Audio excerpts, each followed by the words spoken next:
Now, Germans say that they are ready to receive Russia's Sputnik V vaccine as the European Union faces flack for the slow inoculation drive. Berlin residents said that they will take the Russian jab as they will have to accept whatever is being offered. Now, earlier this week, Russian scientists gave the Sputnik V vaccine the green light, saying that it was almost 92% effective in fighting COVID-19 based on peer-reviewed late-stage trial results published in the Lancet Medical Journal. Ich denke ja, dass ich den auch nehmen würde. Wir müssen ja auch das nehmen, was wir angeboten bekommen. Und wenn der durch die Prüfungskriterien kommt, warum sollen wir den nicht auch nehmen? Das wäre eine Bedingung für mich, ja. Germany and other Eurozone countries have been facing criticism for the slow vaccination drives, which have been marred by conflict with the drug firms, most notably with the UK's AstraZeneca.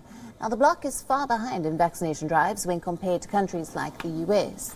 Earlier, German Chancellor Angela Merkel said that there has been a slow rollout as Germany is issuing vaccines regular instead of emergency approval. Meanwhile, the pandemic continues to hit the German economy. Beer sales in the country dropped by over 5% during the COVID pandemic as bars and restaurants remained shut amid the lockdown.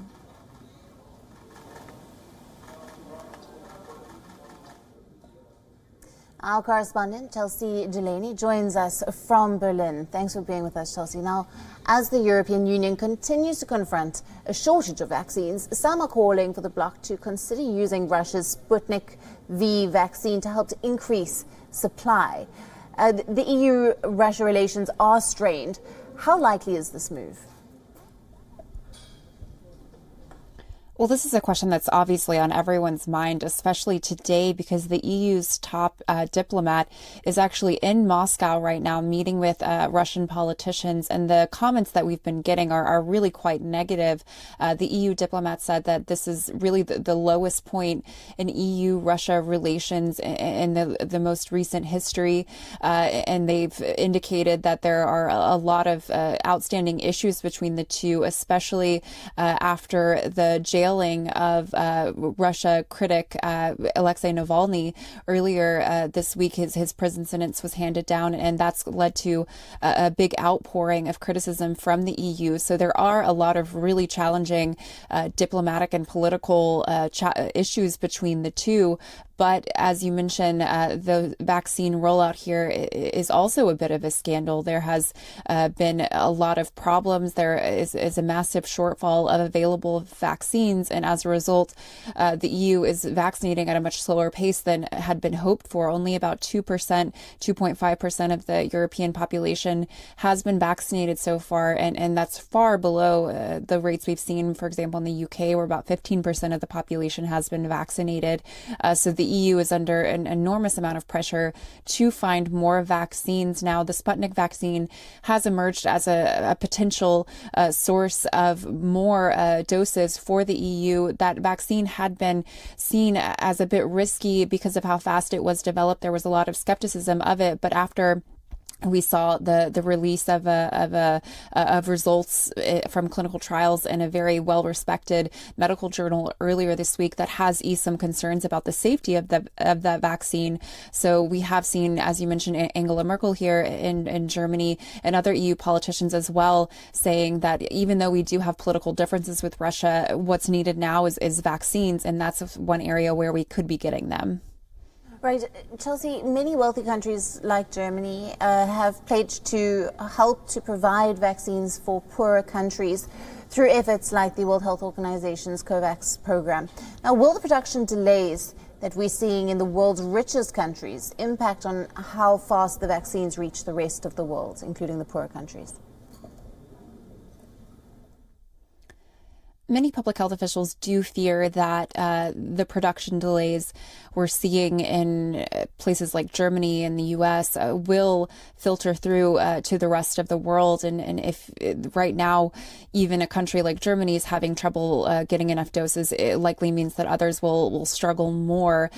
Some public health officials have estimated that developing countries will be about 6 to 8 months behind the developed world in terms of getting vaccines to their people, and even efforts like the COVAX vaccine, which had received billions of dollars worth of funding from other wealthier countries, other wealthier donors, and was expected to provide about 2 billion doses to the developing world this year.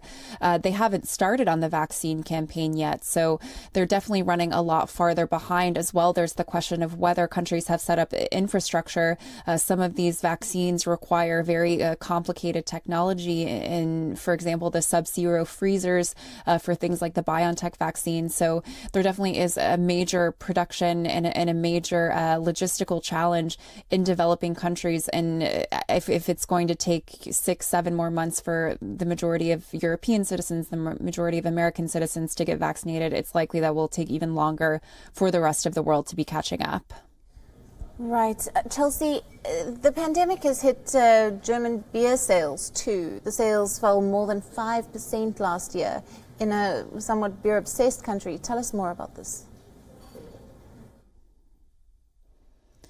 Well, the pandemic did deal a major blow to the German beer industry. We did see a historic fall in German beer sales. That mostly was due to the lockdown measures. Restaurants, beer halls, beer gardens, all of that was closed for a large part of the year. As well, we saw some of the major beer drinking events here in Germany, such as Oktoberfest, have to be canceled. So all of that was a big blow to both breweries who make the beer, restaurants who sell it, as well as all of the industries that support things like Oktoberfest. There also is, of course, very little optimism on the horizon for a lot of these people in the industry. We don't know yet when the economy will reopen, when big events will be allowed again. So this data has definitely been raising calls for the government to step in and provide more support to this very iconic German industry. Chelsea, thank you very much for bringing us all the latest in that report. WION, now available in your country. Download the app now. Get all the news on the move.